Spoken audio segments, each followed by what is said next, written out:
When COVID-19 hit, the world went into shock. Virtually no one was prepared for the dramatic shift in every aspect of their lives that was about to come, cascading down upon them and all of us. Well, not everyone. In fact, in 2015 at a TED Talk, Bill Gates warned of a Spanish flu-like pandemic he saw coming. He observed the response to West Africa's 2014 Ebola outbreak and the poor response from the rest of the world. Gates rightly predicted a future pandemic was going to hit us. It was as if the world was hit by a rogue wave, says global futurist Jonathan Brill, the author of a book by that name, in which he points out rogue waves are in fact far more likely to happen than we previously understood. In fact, they're not rogue waves because rogue quantum harmonic oscillations or modulation instabilities are present in a wide range of media and environments. The key, according to Brill, is to spot the harmonic changes on the horizon that foreshadow their arrival. It's tricky. So spotting those telltale signs is only step one in the development of appropriate responses that ensure you can successfully navigate the choppy waters that are associated with them and that are ahead of you. Brill encourages readers to adopt a Sherlock Holmes-like abduction approach to observing, assessing, or deducing, and then eliminating the impossible, which means that whatever remains, no matter how crazy or mad it may seem, it must be the truth. It's hard to do this. So the challenge with this approach is that it is antithetical to the process most of us individually and as companies employ. Those processes that we've been using were built for less volatile times. And Brill says those processes presume that you can deliver compound growth year after year if you just reduce risk, improve efficiencies, and keep your products up to date. I invited Jonathan Brill, a global futurist and the author of Rogue Waves, to join me for a conversation that matters about how you can future-proof yourself and your business to survive and profit from radical change. Jonathan, thank you for joining me. You're down in California. Where exactly in California are you? I'm in Sausalito, the next town north of San Francisco. So I look out at the bay at the Golden Gate Bridge. As you sit there today and you think about the changes in the last 18 to 24 months, that view has changed, hasn't it? And were you able to foresee what was coming based on the fact that you are used to scanning the horizon? So up until I took some time off to write this book, I was the global futurist at HP, at the computer company. And one of the things we deal with is microfluidics technology. Not that you need to know what that is, but the point is that one of the applications is disease diagnostics. And so we were actually looking at what's the likelihood of a pandemic increasing over time, because that would create a new business opportunity for us. And so we were very much aware that this was a highly dynamic threat, and yet people were treating it like these 100-year diseases were happening every 100 years, when in fact we'd had two major respiratory pandemics in the last couple of decades. And the things that had made it possible to contain them before had changed. We'd had an explosion of people traveling around the world out of Asia between 2012 and 2019. The number of people traveling tourists traveling out of China increased 10 times. That moved them from an irrelevant tourism spender to the largest tourism spender on the planet. So when you had a spark, and we'll talk in a second about what caused that, you had a spread was inevitable. Now, what was happening in terms of the increased likelihood of a zoonotic disease, something moving from animals to humans? We'd, since 1995, taken 400 million people in China alone and moved them out of rural areas into cities. What does that mean? You're in these cities, you're cutting out the wilderness, you're cutting out the landscape. And one of the places we know that there's a lot of zoonotic disease transfer is in Wuhan.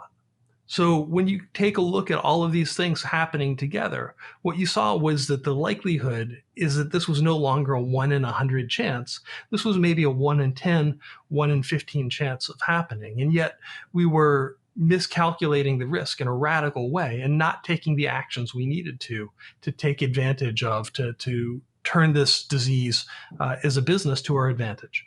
HP fortunately made some investment that prepared them to take advantage of a lot of these issues. How did you do that? Because I know that I can look at these things in hindsight and go, oh, okay, now I can connect the dots. By then it's too late. You're not ahead of the curve. So how do you, like, what is it that the process that you go through to start to identify a trend that you go, this is on an intersection with where I'm at and where my organization or even my family is going? What are these things that keep your mind open to being able to bring in that information and make appropriate decisions? I think about it slightly differently. These rogue waves, and let's just define that for a second. A rogue wave is an unmanageable sudden shift that's the result of the overlap of individually manageable changes in a certain time. And take a look at these demographic, people moving around, technological shifts, and economic shifts, people traveling more. Those were each individually manageable, but when they collided, they became unmanageable. You can't prepare for every rogue wave. You can certainly try and be more aware, but what you really want to do is take a look at the 4 major buckets of risk that we all face as individuals, as businesses. We have financial risk, we have operational risk, we have external risk, and we have strategic risk. And what we do typically as companies is we look at those financial and operational issues, but the reality is 3/4 of the time, sustained decreases in firm value are the result of those external and strategic risks, changes in the external environment and sudden changes in demand that we weren't prepared for. And so what we want to do is start to take a look at our organizations and say, okay, well, what combinations of those 4 things, what I call the 4 foes, financial, operational, external, and strategic, are issues for me? And then you want to say, okay, well, let's take a look at our, where do we need to innovate to increase our resilience? And then we want to take a look at our customers and do the same thing and say, okay, well, how can we provide value? Because we know that there are going to be issues where they aren't ready, and provide significant outsized value to our customers by having products ready to go when they need them. Okay, I hear you say all of that, and I also hear myself thinking, I mean, how do I do that? Because there's a tremendous number of unknowns, because I can look at future intersections of, if this happens, it goes here, if that happens, it goes there. It creates a tremendous amount of uncertainty. And as you point out in your book, that's antithetical to the processes that so many businesses have used for their future planning. They don't want to hear uncertainty. They'd rather, I like that line that you have in there, they'd rather be wrong than uncertain. And what is it about the mindset that makes us do that and therefore set us up to miss what's coming at us? So for most of my professional career, and I suspect most of our audiences here, the world has been getting more stable over the last 40 years. It's been, we've had greater trade harmonization. We've had technology that removes friction. All of these things decrease global tension. And so we've built an optimization mindset in our businesses, right? That we grow by becoming more efficient. And that's always important. But if you take a look at the indicators of the next decade, what you see is that we're becoming more volatile, that we're going to have more rogue wave types of situations happening over the coming decade. And that means that we need to think differently. And instead of trying to avoid being overwhelmed, start to expect that it will happen and ask, what happens next? How do we move that from a threat to a situation where we're more resilient than our competitors. And while they're trying to bail out their boats from being capsized, we're continuing to move forward. We're continuing to take market share. And it turns out that companies that take this approach, they tend to do about 46% better over time, according to a 15-year study by McKinsey that came out a couple of weeks ago. And so we have an assumption about quarterly performance, and we certainly incentivize quarterly performance, but it looks like the companies that look a little farther and think about, okay, well, what's the impact of that cost cutting this quarter? They tend to do substantially better over time. A good example is Toyota over the past year. So these are the guys who really invented lean manufacturing. They removed all of the meat, all of the fat out of their supply chains, and really pushed forward the idea of just-in-time manufacturing. And in about 2012, when the Fukushima nuclear disaster hit, they had an interesting experience. Their local suppliers of materials, of components, weren't able to deliver because there was a nuclear disaster. And so they looked at what was going on here, and they stepped back and they said, okay, well, where do we need to put buffers into our system? Where do we need to give up near-term performance for long-term reliability? And one of the things they did was they created a 6-month stockpile of semiconductors. And so when in 2016, Taiwan had a natural disaster and there weren't semiconductors to be found anywhere, they operated smoothly where their competitors didn't.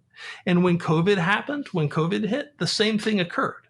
They continue to operate smoothly for the majority of the experience we've had so far, where their competitors have been hit by supply chain shortages and inability to produce cars because of a lack of components. And so the reality here is when you make slightly longer term decisions, you get better reliability over time, and that more than makes up for any quarterly losses. So how do we then apply that kind of thinking to the myriad of changes that are coming at us? You talked about the fact that we had fairly stable systems in our lives.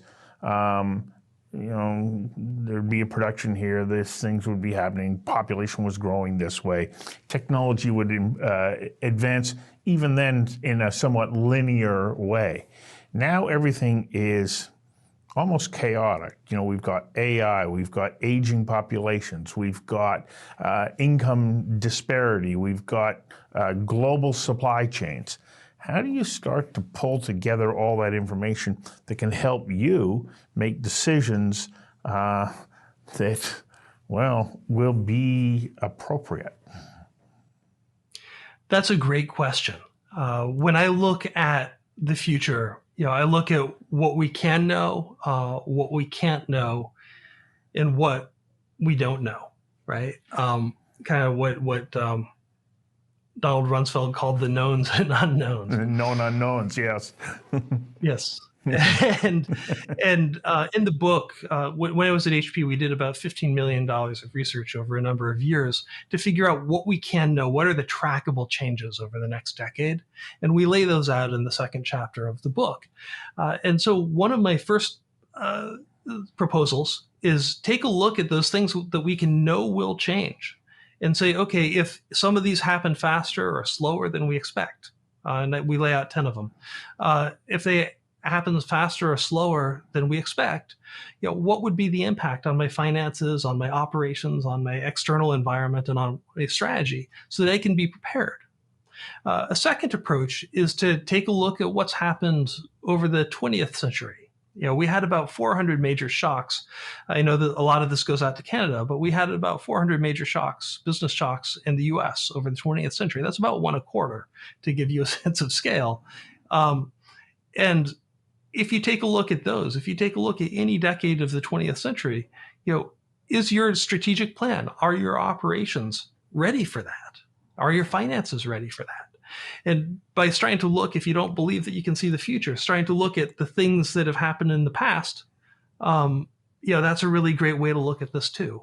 But the goal here, the thing you need to think about is what happens when multiple things overlap. What happens so much of the time is we look at individual headlines in the newspaper instead of thinking about the impact of the entirety of what's going on in the newspaper. We need to look at that bigger picture. We need to look more holistically at the range of things that could overlap to create the next rogue wave. When you mentioned that, of course, in your book, and I was thinking about it, there's a great line from former U.S. President Bill Clinton. He said, "Don't read the headlines, follow the trend lines." And I think that it's a really important aspect. But one of the other things that you touch on is resilience. Are you familiar with Nassim Nicholas Taleb's book, Anti-Fragile? I am, yeah. And so when I read that book, I went, oh my gosh. And what I think that you're talking about in resilience is in some ways approaching what he's saying. Don't look at these shocks as being something that will like beat you up or take you down. Look at them as opportunities to grow and strengthen, because the opposite of fragility isn't, well, I don't know. He said it's anti-fragile. You take on this challenge, but you grow and you get stronger. How important is it that you have that kind of mindset as we now start to navigate a world that's probably going to have less and less certainty than what, as you mentioned earlier, we're used to in our lifetimes? There's so many great questions inside of that question. Yeah. So the first is, I'm a big fan of Nassim Nicholas Taleb. He was a financial manager, so he hasn't actually run operating companies before. And so mathematically, I agree with a lot of what he says. A lot of what I talk about in my book is how do you implement that in a real organization that has to make stuff, that has to provide services, that has to manage supply chain inefficiencies. And so it is based on a mathematical approach that Taleb suggests, but it drills it down into tactics that you can use today. I think that we're in this interesting situation right now where we have more data, we have more information than ever before, and yet in some way that means that we have less certainty, because even though we have more data, even though we have more information, and we're able to kind of predict and project what might happen in the future for the first time. So for instance, climate modeling might or might not be that accurate yet, but this is the first time in human history we're able to look 50, 100 years out into the future and say, this is what I think this thing looks like. Here's what I think the economic impacts on a city level are going to be. And that's really only been true of that kind of economic impact assessment in the last couple of years. So we have a lot more certainty about the future, but that means that there's a lot more unknowns, right? Because we make decisions about things that we're uncertain about. The last piece that you talked about was about kind of fragile versus anti-fragile organizations. Think about it slightly differently than Taleb.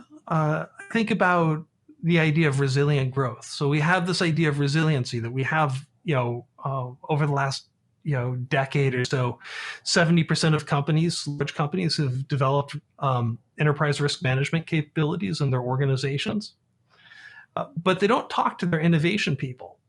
And yet we have an interesting disconnect between resilience and growth in our companies, where we have both of these competencies, but they don't talk.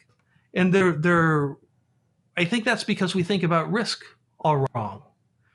Risk isn't a measure of threat. It's technically a measure of change over time, of volatility. And that means that there's more upside for people who are prepared and more downside for those who aren't. The reality is that more billionaires are minted in downtimes than in uptimes. The billionaire list over the last year has grown almost 10%. Think about that. In a time where there was, in the US, I think, a 3.5% shrinkage in the economy, the billionaire list grew almost 10%. If you're ready, if you're prepared, resilient, and able to take those bets for longer term growth,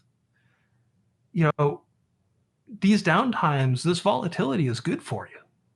You know, as you were speaking, I was reminded, I'm going to go back to another example from Bill Clinton. He wrote a paper at Oxford University when he was graduating that had 5 different answers to it, because he said the sort of the unpredictability of human motivations, interactions, changes and whatnot, say that we can never know for certain what 25 years out is going to look like. And the university used that paper as an example of the perfect paper. But what you were talking about, okay, I have this model. I think that because I want to be as prepared as possible, I have to also be developing other scenarios. You can't just say, okay, one scenario, oh yeah, okay, this model, it comes together and it confirms my belief or bias. Do we have to move beyond that so that we're willing to say, okay, that is one potential outcome. Do we also have to look at other ones as well? So I spent much of my career running contract research and development. So this was basically a business where the likelihood of failure, that's the majority case. And so I think we need to think differently about the future. We need to think about what happens if we fail. What happens if that's the main case, because that's kind of the nature of innovation and dealing with volatility.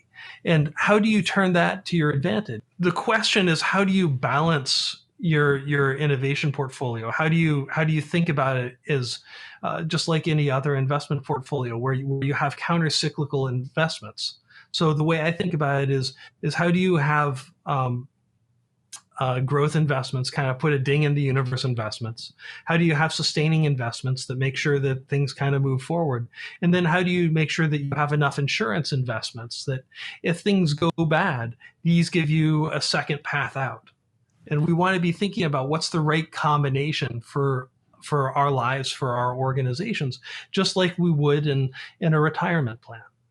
And so when we take a look at this rising volatility and we take a look at how do we manage it, we can't just say, hey, I've got one approach. I'm doing one thing and that's how we're going to win.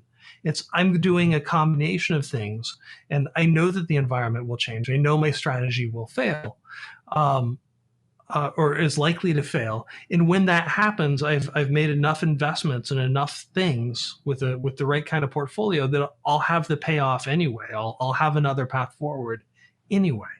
I agree with you, and I think that it's a strategy that as individuals we need to employ as well. You know, highly encourage anybody who's watched this to buy your book and read it. It was a very, very fascinating read. Beautifully written too. You've got a nice touch putting a word to page. So thank you very much for your time.